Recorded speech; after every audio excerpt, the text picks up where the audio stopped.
Whalawhala hia tuhana he tolo de walatala ke latai mai mama he aho nei.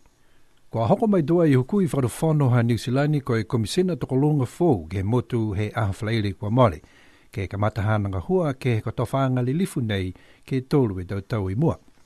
Ko lilifu ko Ross Arden ne kua whiwhili he whakawhono ha New Zealand na kai fōu lahi a ia ke he motu. Ne moa e whakailoanga mai he kipule ke he tau whikau I whafo ia New Zealand ko le lifu ko Murray McCully e whiwhilianga ke eke a Ross Arden ke moa he kotowhanga le lifu nei ha kwa osi foki e mangaho ha Mark Blumski. Ko Ross Arden mahani lahi ke he motu ha ko ia taha takitaki leo tuai haniwe ke he tau kwa mole atu.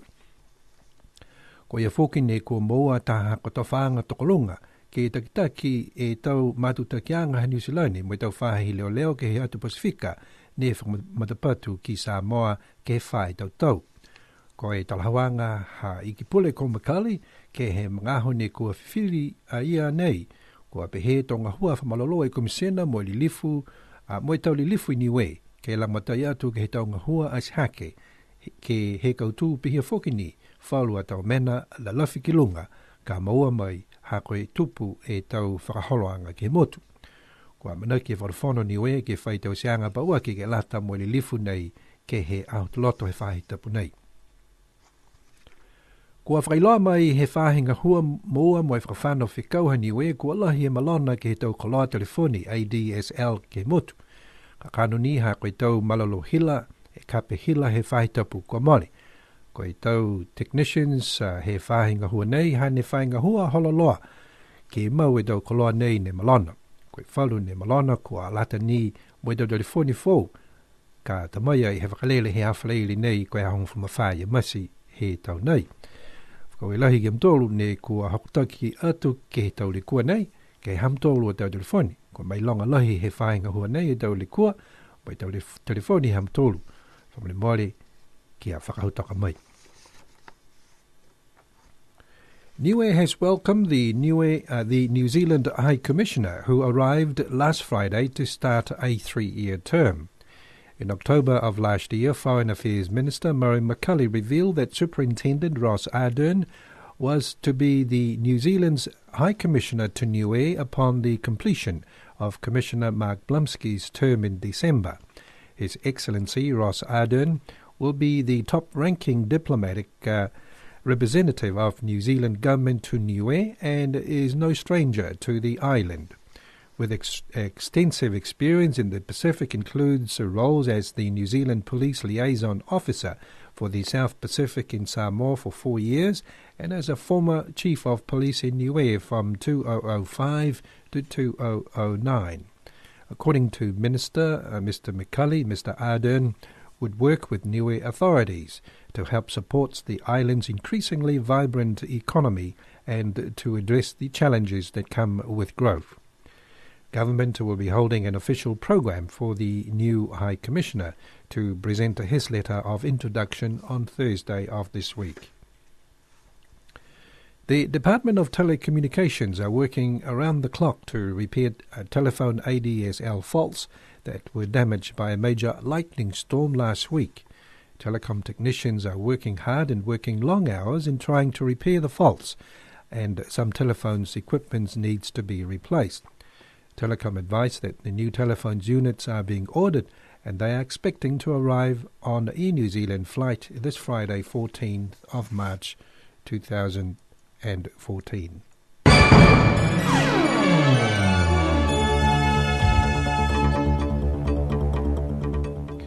And here's the news from around the region. Tiny Pacific Island nations among those hardest hit by climate change are being outmuscled by larger states in the race to get UN funds earmarked for climate change adaptation, Kiribati's Agriculture Minister said on Wednesday. At a meeting in the Mongolian capital, Ulaanbaatar, where landlocked developing countries and small island states debated how to ensure future food security amid hotter weather and rising sea levels, Elisala Peter slammed the UN funding mechanisms. The low-lying South Pacific island nation of Kiribati has an average height of 2 meters above sea level, making it one of the countries most vulnerable to rising waters and other climate change effects. Peter said some regional organisations with the expertise to assist in attaining funds prioritise big staff with big salaries, meaning some funds will never reach where they are meant to be. Most Pacific Island states get funds from richer nations or multilateral development banks to deal with impacts from climate change, such as coastal erosion and salinisation. But assistance from earmarked funds such as the UN Kyoto Protocol Adaptation Fund was not forthcoming, Peter said. Since he stepped down as commander of the Republic of Fiji military forces last week, Prime Minister Commodore Vorik Bainimarama is slowly revealing his political plans. According to Prime Minister Bainimarama, he will soon travel the country to gather the required 500 signatures needed to form a political party and then register. Ordinary Fijians are smarter than that. They saw clearly what happened in the past, even if they didn't feel free to speak out.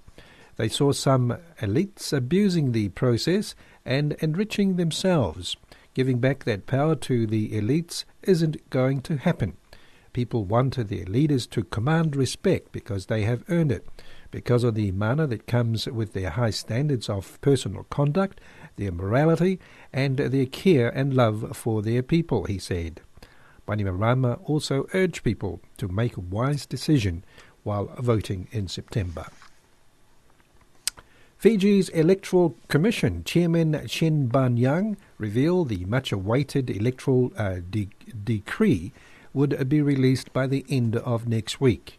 Yang said it was important for the decree to be all-inclusive, to have a flawless one-day election. He said emphasis would be placed on the decree to deliver counting in one day, as counting will start after 5 p.m. Consultants from Australia and New Zealand are also working on the decree. Meanwhile, a supervisor of elections will be appointed by the end of this month. This is the confirmation from Electoral Commission Chairman Chen Ban-yang, who said the appointment was a priority. He said the Electoral Commission was aware that the supervisor had to be appointed as soon as possible. The Chief of Nauru, The Chief Justice of Nauru, Australian Geoffrey Eames, has resigned 2 months after his visa was revoked by the government.